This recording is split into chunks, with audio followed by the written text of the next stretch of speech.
Êxodo, capítulo 1. Nós vamos ler, irmãos, para nós iniciarmos, do primeiro verso ao verso 7. Tá? Vamos ler então. Diz assim a palavra do Senhor.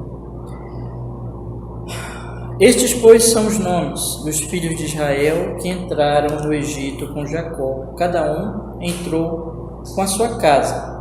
Ruben, Simeão, Levi e Judá, Issacar, Zebulon e Benjamim, Dan e Naftali, Gade e Aser. Todas as almas, pois, que procederam dos lombos de Jacó, foram 70 almas. José, porém, estava no Egito. Faleceu José e todos os seus irmãos e toda aquela geração. E os filhos de Israel frutificaram e aumentaram muito, e multiplicaram-se e foram fortalecidos grandemente, de maneira que a terra se encheu deles. Amém.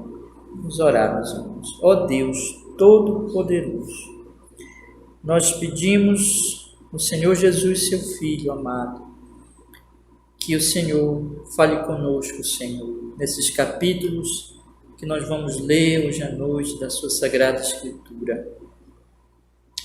E em todo esse estudo, Senhor, desse livro tão precioso que é o livro de Êxodo, e rogamos que o Senhor perdoe qualquer pecado em nossa alma neste momento, no Senhor Jesus. Sim, Senhor, perdoe e nos guie, Senhor, e nos abra o coração para recebermos a sua palavra, em nome de Jesus. Amém. Então, meus irmãos, vamos começar hoje, com a graça de Deus, nossas leituras, né? No último estudo eu fiz com vocês uma introdução ao livro e basicamente eu falei o seguinte no nosso estudo de introdução ao livro de Êxodo, que este livro vocês percebem claramente que é uma continuação do livro de Gênesis.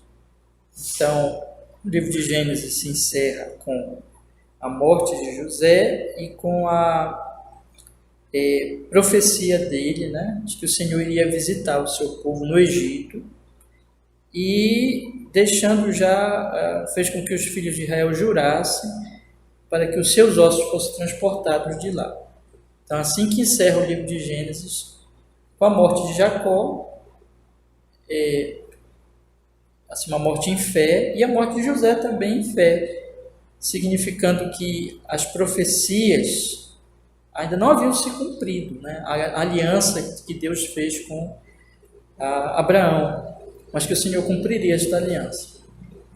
Então o livro se encerra assim, com uma visão, com uma fé desses dois homens importantes de que Deus iria cumprir as suas promessas, trazer o povo para Canaã, libertar o povo, multiplicar o povo. Então tudo isso eles morreram na sua fé. E de fato o livro de Êxodo então é uma continuação. Você percebe claramente que aí diz que as famílias chegaram lá, já começa o livro dizendo assim, e fala de novo da morte de José, e começa a falar que então essa promessa começa a se cumprir com a frutificação, com o aumento do povo lá no Egito. Então o que está acontecendo aqui? Deus está cumprindo a sua promessa de multiplicar o seu povo, de fazer da descendência de Abraão uma grande descendência. Aí eu falei para vocês, né? Então veja a ligação dos dois livros e veja como Deus está começando a cumprir verdadeiramente a sua promessa e a sua aliança com Abraão.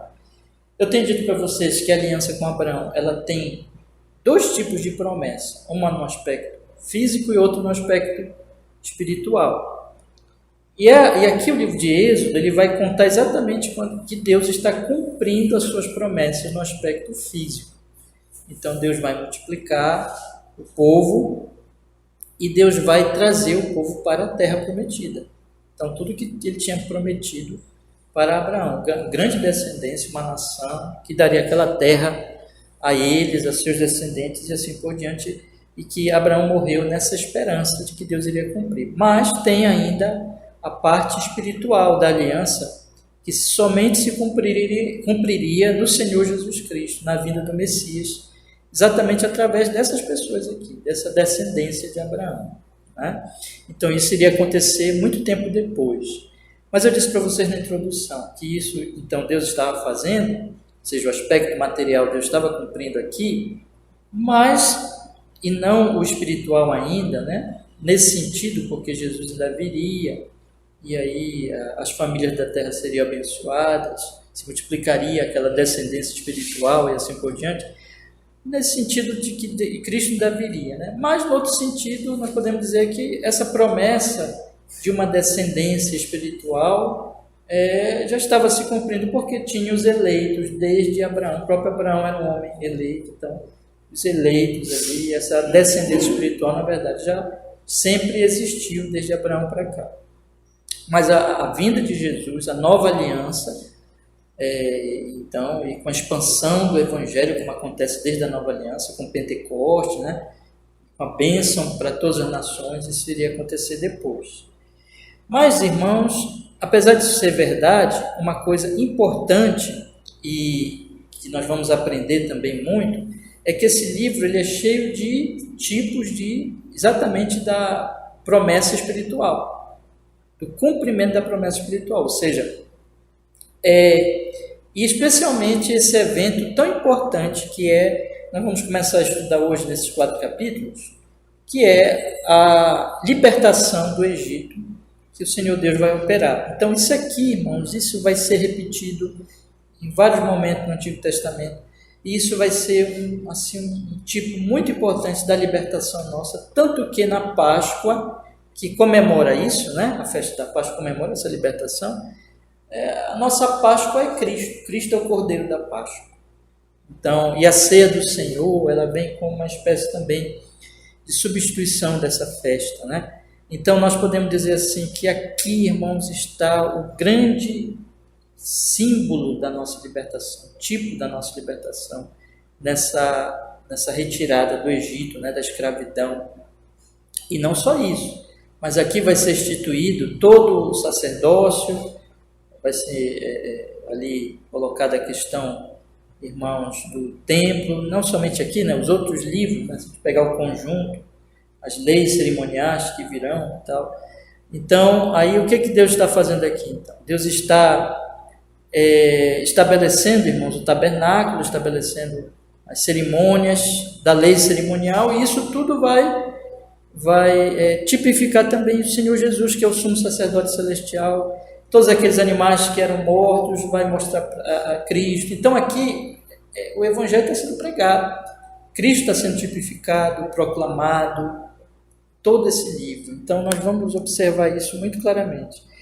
Então, irmãos, nós temos que ter essa visão de que o livro de Êxodo ele é um livro que está dentro desse progresso da história da redenção e do cumprimento que Deus está fazendo da sua promessa de um Salvador, de um Redentor, de uma grande descendência espiritual para Abraão, mas aqui se cumprindo já a parte física, né?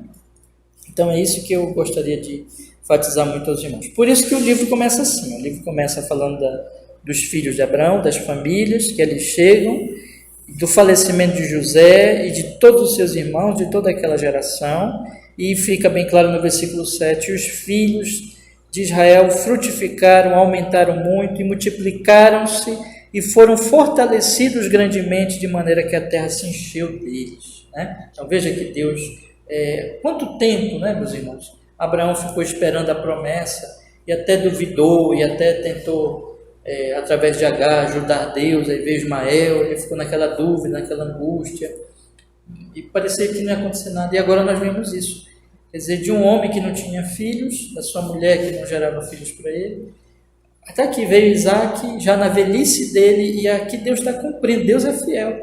Então, foram fortalecidos grandemente, de maneira que a terra se encheu deles, né? Então, está aqui, Deus está cumprindo a sua promessa. Vamos continuar lendo então, irmãos, a partir do versículo 8, diz assim: E levantou-se um novo rei sobre o Egito, que não conhecera José, o qual disse ao seu povo: Eis que o povo dos filhos de Israel é muito e mais poderoso do que nós. Eia, usemos de sabedoria para com eles, para que não se multipliquem, e aconteça que, vindo a guerra, eles também se ajuntem com os nossos inimigos e pelejem contra nós e subam da terra. E puseram sobre eles maiorais de tributos para os afligirem com as suas cargas, porque edificaram a Faraó as cidades armazéns Pitom e Ramsés. Mas quanto mais os afligiam, tanto mais se multiplicavam e tanto mais cresciam, de maneira que se enfadavam por causa dos filhos de Israel. E os egípcios faziam servir os filhos de Israel com dureza, assim que lhes fizeram amargar a vida com dura servidão, em barro e em tijolos, e com todo o trabalho no campo e com todo o seu serviço, em que os obrigavam com dureza. Então nós aqui temos os trabalhos forçados, que foram coisa tão comum ao longo da história da humanidade, de um povo escravizar outro povo, e colocar em trabalhos duros, sem descanso, carga pesadíssima de trabalho, debaixo de opressão. E era isso que estava acontecendo com Israel nesse momento. Quer dizer, por quê? Porque o rei estava preocupado com a quantidade enorme de israelitas e o Egito já ficando em ameaça. Quer dizer, o próprio Egito ficando em ameaça, como ele coloca aqui, vindo a guerra, eles também se juntem com os nossos inimigos e pelejem contra nós. Então, a primeira estratégia dele foi o quê? Vamos colocar em carga pesada para oprimi-los e para, evidentemente, ali pedir a multiplicação, né? Mas não adiantou, né? Eles, quanto mais os afligiu, tanto mais se multiplicavam, não adiantou. Essa foi a primeira estratégia dele. A segunda estratégia, então, para conter essa multiplicação, irmãos, foi a questão das parteiras, né? Então diz aqui o versículo 15: e o rei do Egito falou às parteiras das hebreias, das quais o nome de uma era Sifrá e da outra Puá, e disse: quando ajudardes a dar à luz as hebreias e as virdes sobre os assentos, se for filho, matai-o, mas se for filha, então viva.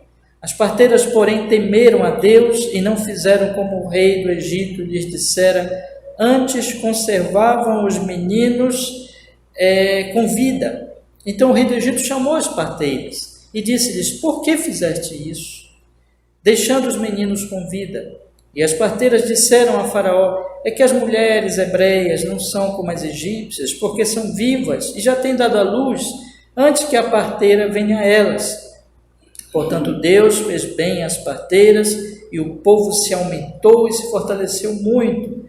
E aconteceu que, como as parteiras temeram a Deus, ele estabeleceu-lhes casas. Então, ordenou o Faraó a todo o seu povo, dizendo: a todos os filhos que nascerem lançareis no rio, mas a todas as filhas guardareis com vida. Então, tem mais duas estratégias aqui. Primeiro, a estratégia das parteiras, ou seja, que elas deveriam matar os meninos, deixar as meninas vivas, que depois, matando os meninos, então as meninas seriam, vamos dizer assim, casariam, se uniriam com os egípcios, e aí acabaria, né? Aquele problema que eles estavam enfrentando com o povo. Mas as parteiras temeram a Deus e não mataram os meninos, e quando o faraó questionou, elas disseram que as mulheres hebreias não são como as egípcias, porque são vivas e já têm dado à luz antes que a parteira venha a elas. Bom, de uma forma ou de outra, não foi esse o motivo que elas deixaram os meninos viver, né? Mesmo que isso seja verdade, mas foi porque elas não queriam matar os meninos, né? E aqui nós temos, irmãos, a grande questão ética, né? Entre a verdade e a vida, né? A Bíblia diz assim: não devemos mentir, nós devemos dizer a verdade, mas existe um conflito ético aqui entre dizer a verdade, e essa verdade pode trazer a morte de tantos bebês, de tantas crianças, e meus irmãos, ou não dizer a verdade e salvar as crianças. É um conflito ético aqui. E aqui nós podemos dizer o seguinte, irmãos, que a vida prevalece, né? Então, evidentemente que aqui um aspecto em si de elas não dizerem a verdade não está sendo elogiado, mas sim o quê? O benefício que elas estão trazendo para a vida humana, para as crianças que elas não mataram, né? Então, esse é o princípio, irmãos, nós podemos dizer assim, entender assim, de que a vida humana ela precisa ser salva, né? E entra tantos conceitos aqui, irmãos, eu não tenho tempo para isso, eu quero citar rapidamente aqui. Mas veja, outra tentativa dele, uma segunda tentativa, qual é? É de matar mesmo, mandar matar os meninos, né? Dar ordem de matar os meninos ao povo. E, irmãos, mas vejam, todas as tentativas têm sido frustradas, todas as tentativas. E nessa tentativa última aqui, de matar os meninos, jogar no rio, né? E as filhas guardareiras com vida, nessa tentativa vai nascer quem? Você lembra? Moisés, né? Então Deus estava, não interessa, e vocês percebem o paralelo entre essa história e a história do próprio Cristo, que Herodes quis matar Cristo, né? E que o Senhor preservou Cristo, preservou agora, multiplicou-se o povo, mesmo com as tentativas de Faraó, e Deus preservou o Salvador do povo. Isso tudo é tipo de Cristo, nós podemos dizer assim, né? Deus, ele está salvando do Egito, inclusive aqui nesses primórdios, Deus continua abençoando e salvando o seu povo. Mas tem um detalhe aqui, irmãos, só 2 parteiras, né? Parece estranho para uma grande população, né? Mas talvez, possivelmente, não eram só as parteiras, ou foram elas que tomaram essa atitude, ou elas estavam representando, eu penso assim, né? As parteiras, de maneira geral, não fizeram isso com as crianças mesmo. Mas com certeza não eram só 2 parteiras, né? Mas essas aqui são destacadas e são postas aqui para a nossa memória e exemplo. Mas vamos para o capítulo 2 então. E foi um homem da casa de Levi e casou com uma filha de Levi, e a mulher concebeu e deu à luz um filho, e vendo que ele era formoso, escondeu 3 meses. Não podendo, porém, mais escondê-lo, tomou uma arca de juncos e a revestiu com barro e betume, e pondo nela o menino, a pôs nos juncos à margem do rio. E a sua irmã postou-se de longe para saber o que lhe havia de acontecer. E a filha de Faraó desceu a lavar-se no rio, e as suas donzelas passeavam pela margem do rio, e ela viu a arca no meio dos juncos, e enviou a sua criada que a tomou. E abrindo-a, viu ao menino, e eis que o menino chorava, e moveu-se de compaixão dele, e disse: dos meninos dos hebreus é este. Então disse a sua irmã, filha de Faraó: irei chamar uma ama das hebreias, que crie este menino para ti. E a filha de Faraó disse-lhe: vai. Foi, pois, a moça e chamou a mãe do menino. Então lhe disse a filha de Faraó: leva este menino e cria-mo, e eu te darei teu salário.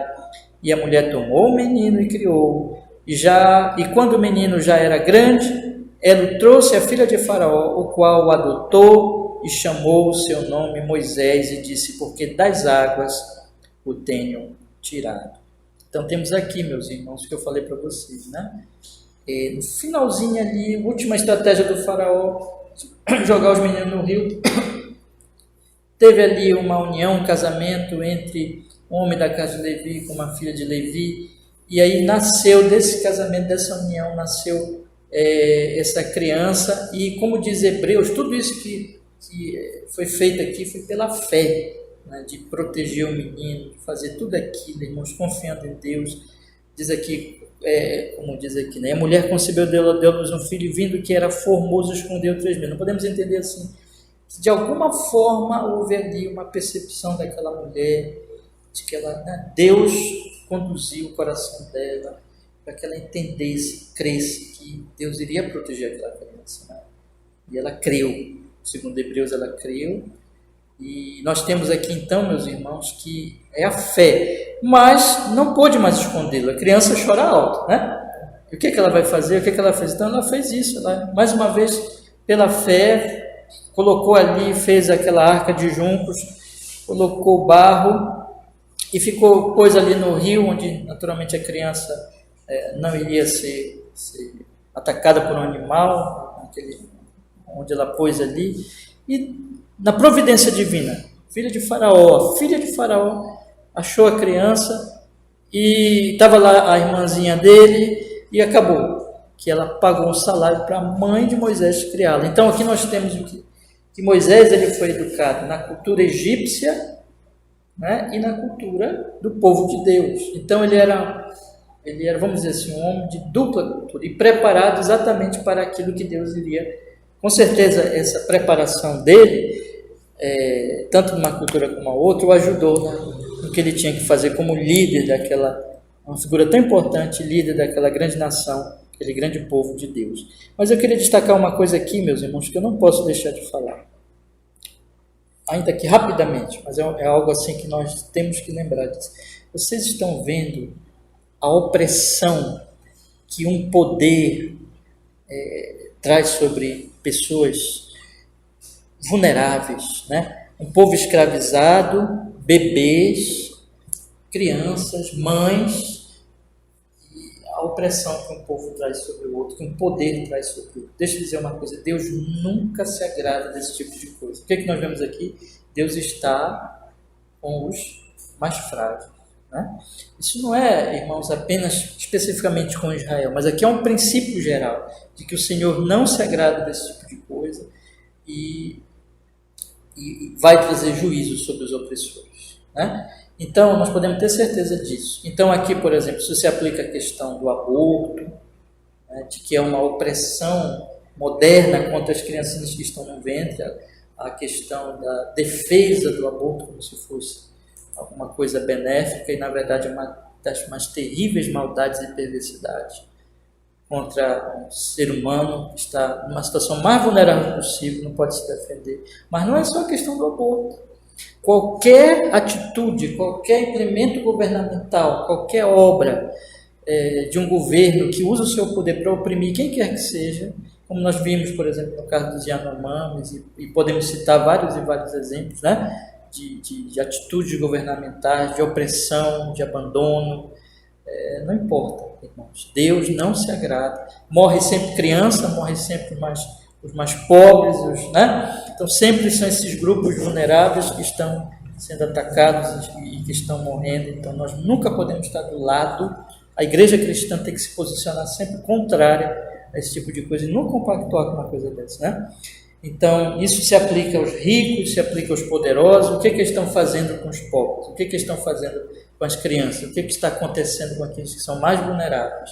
Então todos nós temos essa responsabilidade, irmãos, inclusive nas nossas vocações, nos nossos chamados, né, para observar se nós não estamos compactando de alguma maneira com o poder que está oprimindo aqueles que mais necessitam. Mas esse é um ponto que eu queria destacar também hoje, não posso deixar de falar aqui, e como Deus ele se coloca do lado daqueles que estão mais vulneráveis. Vamos lá, vamos ler o versículo 11. E aqui tudo nós vemos a providência divina, como Deus está guardando e abençoando o seu povo. E quero destacar bem, no meio dessa opressão, Deus está trazendo Moisés e guardando Moisés. Aconteceu naqueles dias que, sendo Moisés já homem, saiu a seus irmãos e atentou para as suas cargas e viu que um egípcio feria um hebreu, homem dos seus irmãos, e olhou a um e ao outro lado, e vendo que não havia ninguém ali, matou o egípcio e escondeu na areia. Tornou a sair no dia seguinte, e eis que 2 homens hebreus contendiam, e disse ao injusto: por que feres ao teu próximo? O qual disse: quem te tem posto a ti por maioral e juiz sobre nós? Pensas matar-me como mataste o egípcio? Então temeu Moisés e disse: certamente este negócio foi descoberto. Ouvindo, pois, Faraó este caso, procurou matar a Moisés, mas Moisés fugiu de diante da face de Faraó e habitou na terra de Midian. E assentou-se junto a um poço. E o sacerdote de Midian tinha 7 filhas, as quais vieram tirar água e encher os bebedouros para dar de beber ao rebanho de seu pai. Então vieram os pastores e expulsaram-nas dali. Moisés, porém, levantou-se, defendeu-as e deu de beber ao rebanho. E voltando elas a Reuel, seu pai, ele disse: por que hoje tornaste tão depressa? E elas disseram: um homem egípcio nos livrou da mão dos pastores e também nos tirou água em abundância e deu a beber ao rebanho. E disse às filhas: e onde está ele? Por que deixastes o homem? Chamai-o para que coma pão. E Moisés consentiu em morar com aquele homem, e ele deu a Moisés a sua filha Zípora, a qual deu à luz um filho, e ele chamou o seu nome Gerson, porque disse: peregrino fui em terra estranha. E aconteceu depois de muitos dias, que morrendo o rei do Egito, os filhos de Israel suspiraram por causa da servidão e clamaram, e o seu clamor subiu a Deus por causa da sua servidão. E ouviu Deus o seu gemido, e lembrou-se Deus da aliança, olha aí, com Abraão, com Isaque e com Jacó, e viu Deus os filhos de Israel, e atentou Deus para a sua condição. Então, meus irmãos, aqui nós temos Deus guardando Moisés. Moisés, ele já tinha aquela vocação de libertador, né? Ele não perdeu as raízes, irmãos, com o seu povo. E quando ele viu um egípcio oprimindo seu irmão hebreu, ele livrou o seu irmão. Eu não estou dizendo que ele fez certo em matar, mas eu quero dizer o seguinte, que havia já nele, irmãos, aquela vocação do libertador, só que ele ainda não era o momento, ele não estava agindo naquele momento ainda, não estava pronto para a grande obra. Veja que Deus está preparando Moisés, né? Mas o fato é que o Senhor está conduzindo todas as coisas. Ele vai agora ter que fugir, vai ficar ali tomando conta, meus irmãos, do rebanho do seu sogro. É isso que ele vai fazer, vai casar naquela terra distante, né? Longe ali do Egito, da corte, vamos dizer assim, onde ele tinha sido educado. E eu quero chamar a atenção de vocês, isso também Deus estava preparando Moisés. E veja a vocação dele também como libertador, como defensor, quando ele faz aqui, ele protege as filhas do seu sogro, né, que depois ele casa com uma delas.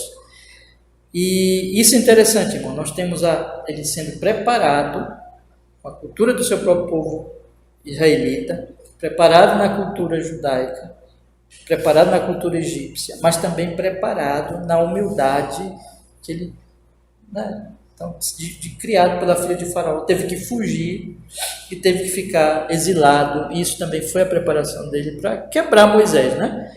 Para Moisés se tornar humilde. E isso foi importante também, nós podemos acreditar. Mas vejam, o capítulo 2, ele encerra dizendo, meus irmãos, que o povo suspirava. Morreu o rei do Egito, os filhos de Israel suspiravam por causa da servidão. O próximo rei que virá não vai ser melhor do que esse, né?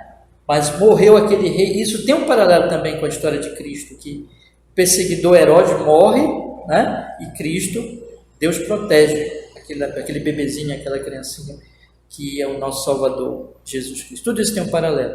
Mas o ponto aqui, irmãos, é que Deus se lembra, Deus não está esquecido da sua aliança com Abraão, com Isaque e Jacó.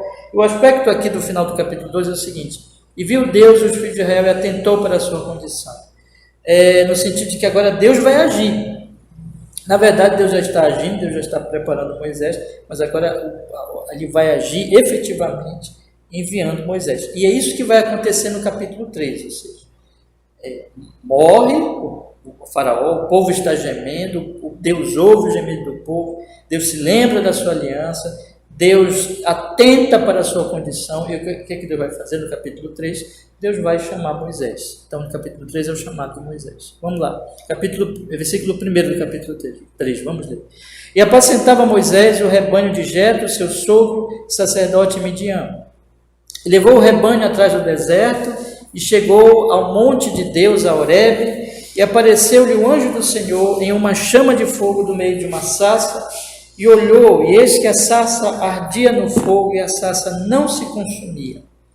E Moisés disse: agora me virarei para lá, e verei esta grande visão, porque a sarça não se queima. E vendo o Senhor que se virava para ver, bradou Deus a ele do meio da sarça, e disse: Moisés, Moisés, respondeu ele, eis-me aqui. E disse: não te chegues para cá, tira os sapatos de teus pés, porque o lugar em que tu estás é terra santa. Disse mais: eu sou o Deus de teu pai, o Deus de Abraão, o Deus de Isaque, o Deus de Jacó. E Moisés encobriu o seu rosto, porque temeu olhar para Deus. E disse o Senhor: tenho visto atentamente a aflição do meu povo que está no Egito, tenho ouvido o seu clamor por causa dos seus exatores, porque conheci as suas dores. Portanto, desci para livrá-lo da mão dos egípcios e para fazê-lo subir daquela terra, uma terra boa e larga, a uma terra que mana leite e mel, ao lugar do cananeu, do Eteu, do Amorreu, do Perizeu e do Eveu e do Jebuseu. E agora, eis que o clamor dos filhos de Israel é vindo a mim, e também tenho visto a opressão com que os egípcios os oprimem. Vem agora, pois, e eu te enviarei a Faraó, para que tires o meu povo, os filhos de Israel, do Egito. Então Moisés disse a Deus: quem sou eu que vá a Faraó e tire do Egito os filhos de Israel? E disse: certamente eu serei contigo, e isto te será por sinal de que eu te enviei. Quando houveres tirado este povo do Egito, servireis a Deus neste monte. Então disse Moisés a Deus: eis que quando eu for aos filhos de Israel e lhes disser: o Deus de vossos pais me enviou a vós, e eles me disserem: qual é o seu nome? Que lhes direi? E disse Deus a Moisés: eu sou o que sou. Disse mais: assim dirás aos filhos de Israel: eu sou, me enviou a vós. E Deus disse mais a Moisés: assim dirás aos filhos de Israel: o Senhor vosso Deus, o Senhor Deus de vossos pais, o Deus de Abraão, o Deus de Isaque e o Deus de Jacó, me enviou a vós. Este é o meu nome eternamente, e este é o meu memorial de geração em geração. Vai e ajunta os anciãos de Israel, e dize-lhes: o Senhor Deus de vossos pais, o Deus de Abraão, de Isaque e de Jacó, me apareceu, dizendo: certamente vos tenho visitado e visto o que vos é feito no Egito. Portanto eu disse: far-vos-eis subir da aflição do Egito à terra do cananeu, do Eveu, do Amorreu, do Perizeu, do Eveu e do Jebuseu, a uma terra que mana leite e mel. E ouvirão a tua voz, irás tu com os anciãos de Israel ao rei do Egito e dir-lhe-eis: o Senhor, Deus dos hebreus, nos encontrou. Agora, pois, deixa-nos ir caminho de 3 dias para o deserto, para que sacrifiquemos ao Senhor nosso Deus. Eu sei, porém, que o rei do Egito não vos deixará ir, nem ainda por uma mão forte, porque eu estenderei a minha mão e ferirei ao Egito com todas as maravilhas que farei no meio deles, depois vos deixará ir. E eu darei graça a este povo aos olhos dos egípcios, e acontecerá que quando sairdes, não saireis vazios, porque cada mulher pedirá à sua vizinha e à sua hóspeda joias de prata e joias de ouro, e vestes, as quais porei sobre os vossos filhos e sobre as vossas filhas, e despojareis os egípcios. Apenas destacar algumas coisas aqui, irmãos, rapidamente. O chamado de Moisés. Deus está chamando Moisés para operar esta libertação, tendo ouvido o clamor do seu povo, lembrado da sua aliança. E Moisés vê um sinal: a sarça não se consome. Ele vai olhar para lá. O encontro é um encontro em que Deus mostra quem Ele é uma revelação divina, uma revelação, irmãos, no sentido que Deus se mostra aqui como Ele dá, inclusive, o seu nome. Lembra que nós estudamos que o nome de Deus mostra o caráter de Deus? Deus está aqui se revelando ainda mais do que tinha se revelado anteriormente, como o Javé, como o Jeová, como eu sou. Isso possivelmente aqui nós podemos entender que se aplica tanto a Ele como o ser que não precisa de outro ser, né? que é autoexistente, independente, todo-poderoso, Senhor dos céus, Criador, mantenedor de todas as coisas. Mas aqui mais especificamente também, irmão, se aplica como aquele que veio salvar o seu povo.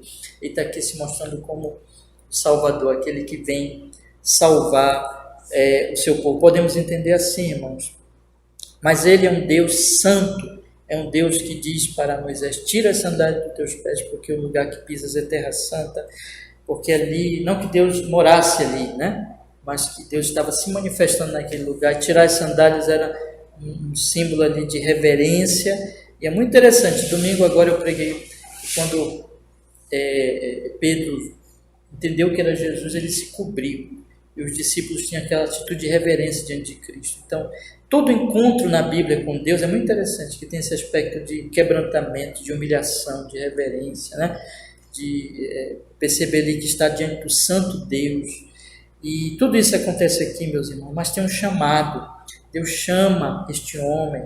Este homem, ele não é mais aquele jovem, né? Nós podemos dividir a história de Moisés de 40, 40, 40, né? Então, 40 anos no Egito, 40 anos ali, possivelmente seja assim, com seu sogro, e agora, meus irmãos, ele está sendo chamado por Deus, já não é mais aquele jovem de rompante que matou o egípcio, né? Mas ele se humilha, ele diz aqui no versículo, quem sou eu que vá fará? O versículo 11, mas Deus diz, eu serei contigo, vendo que não seria realmente por ele, mas seria pelo poder de Deus, pela presença de Deus. Aí Deus se revela a ele, e Deus já diz o que vai acontecer, que ele vai engrandecer a mão, vai ferir o Egito, o rei não iria deixar imediatamente, eles iriam despojar os egípcios, tudo isso Deus já fala aqui. Vamos agora para o capítulo 4, meus irmãos. Então respondeu Moisés e disse, mas eis que não me crerão, nem ouvirão a minha voz, porque dirão, o Senhor não te apareceu. E o Senhor disse, que é isso na tua mão? E ele disse, uma vara. E ele disse, lança na terra. E ele lançou na terra e tornou-se em cobra. E Moisés fugia dela. Então disse o Senhor a Moisés, estende a tua mão, pega-lhe pela cauda. Estendeu a sua mão, pegou-lhe pela cauda e tornou-se em vara na sua mão. Para que creiam que te apareceu o Senhor, Deus de teus pais, Deus de Abraão, Deus de Isaque, Deus de Jacó. E disse-lhe mais o Senhor, põe agora a tua mão no teu seio, e tirando-a, eis que a sua mão estava leprosa e branca como a neve. E disse, torna a pôr a tua mão no teu seio. E tornou a colocar a sua mão no seu seio, depois tirou-a do seu seio, e eis que se tornara como a sua carne. E acontecerá que se eles não te crerem, nem ouvirem a voz do primeiro sinal, crerão a voz do derradeiro sinal. E se acontecer que ainda não creiam a estes dois sinais, nem ouvirem a tua voz, tomarás das águas do rio e as derramarás na terra seca, e as águas que tomarás do rio tornar-se-ão em sangue sobre a terra seca. Então disse Moisés ao Senhor, meu Senhor, eu não sou homem eloquente, nem de ontem, nem de anteontem, nem ainda desde que tens falado ao teu servo, porque sou pesado de boca e pesado de língua. E disse-lhe o Senhor, quem fez a boca do homem? Quem fez o mudo, o surdo, o que vê, o cego? Não sou eu, Senhor? Vai, pois, agora, e eu serei com a tua boca, e te ensinarei o que hás de falar. Ele, porém, disse, meu Senhor, envia pela mão daquele a quem tu hás de enviar. Então se acendeu a ira do Senhor contra Moisés e disse, não é Arão o levita teu irmão? Eu sei que ele falará muito bem. E eis que ele também sai ao teu encontro, e vendo-te se alegrará em seu coração. E tu lhe falarás e porás as palavras na sua boca, e eu serei com a tua boca e com a boca dele, ensinando-vos o que haveis de fazer. E ele falará por ti ao povo, e acontecerá que ele te será por boca, e tu lhe serás por Deus. Toma, pois, esta vara na tua mão, com que farás os sinais. Então aqui nós temos, irmão, Deus vai chamando, e Moisés, Deus diz assim, dá os sinais para Moisés fazer. Deus tinha dado o sinal de ele voltar para aquele monte onde Deus estava recebendo esta revelação, Sinai que vai ser tão importante na história aqui do Êxodo, irmãos. Eles voltariam, seria um sinal, mas seria um sinal lá na frente, né? Mas aqui Deus dá agora os sinais, a vara que se transforma em serpente, a mão que fica leprosa, depois fica boa de novo, a água que se transforma em sangue. Isso tudo são sinais que Deus dá para Moisés fazer, como uma evidência do chamado, daquilo que Deus iria operar. Moisés resiste, diz, não vou, manda outro, né? E aí, meus irmãos, aqui já é pecado mesmo, aqui já não é mais humildade, mas é pecado, incredulidade, e tanto que Deus se ira aqui, mas Deus opera, continua ali no chamado, e condescende e coloca Arão para ajudar Moisés. E é um texto interessante aqui, né, meus irmãos, do versículo 11. Quem fez a boca do homem? Quem fez o mudo, ou o surdo, ou o que vê, ou o cego? Não sou eu, Senhor. Deus é o Senhor que controla todas as coisas, né? Vamos para o versículo 18, que diz, e aí então, meus irmãos, o Moisés decide, né? Se submete a Deus. Então foi Moisés e voltou para Jetro, seu sogro, e disse-lhe, eu irei agora e tornarei a meus irmãos que estão no Egito para ver se ainda vivem. Disse, pois, Jetro a Moisés, vai em paz.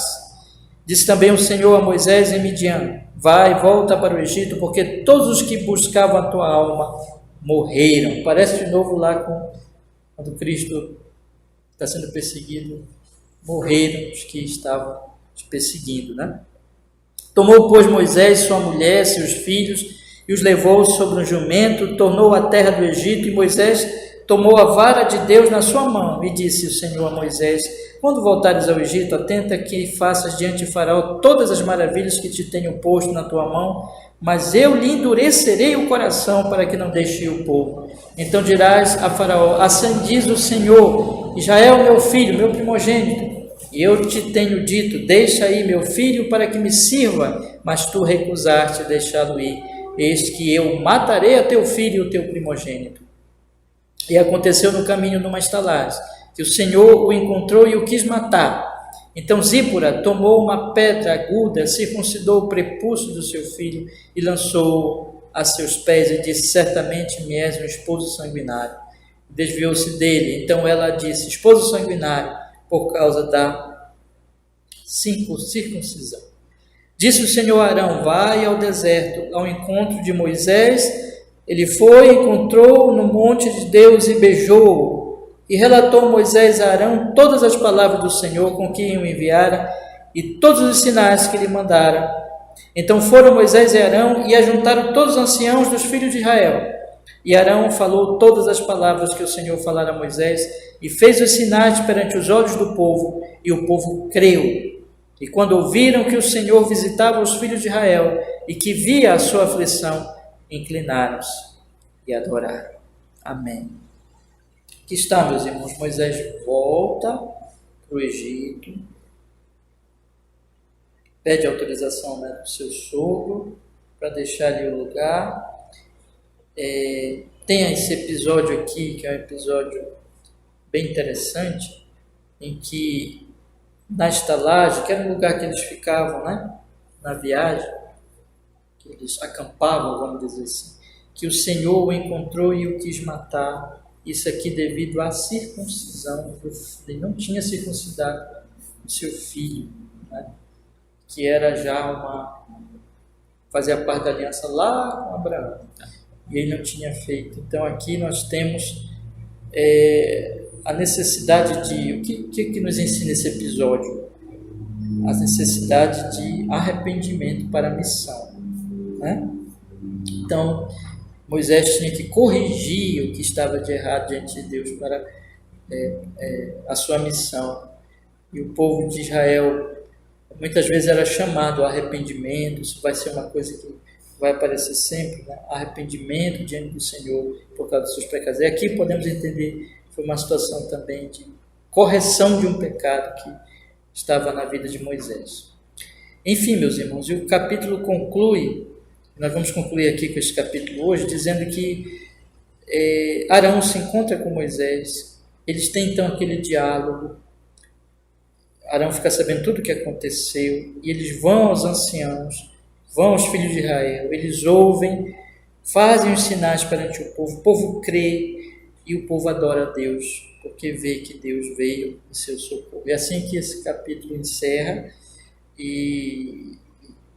ou seja, mostrando que o povo entendeu que era o Senhor que iria salvá-los e que o Senhor estava usando Moisés. O outro rei já tinha morrido, o perseguidor, o opressor. É isso que todo perseguidor, todo opressor acaba assim, morto. Veja que a opressão, ela é uma tolice, né? Bem-aventurado é o homem que ama o Senhor e ama o próximo, mas o opressor vai morrer no seu pecado, vai destruir. O pecado vai destruir ao opressor. Irmãos, eu queria então chamar a atenção de vocês para o quê, irmãos? Primeiro, para o aspecto material da aliança. Deus está cumprindo o que prometeu para Abraão. Lembra lá atrás que ele diz para Abraão assim: o cálice da ira está enchendo. Ele quis dizer isso lá, quando ele fala lá atrás. Os teus descendentes vão para a terra, vão ser escravizados, mas vão voltar para cá.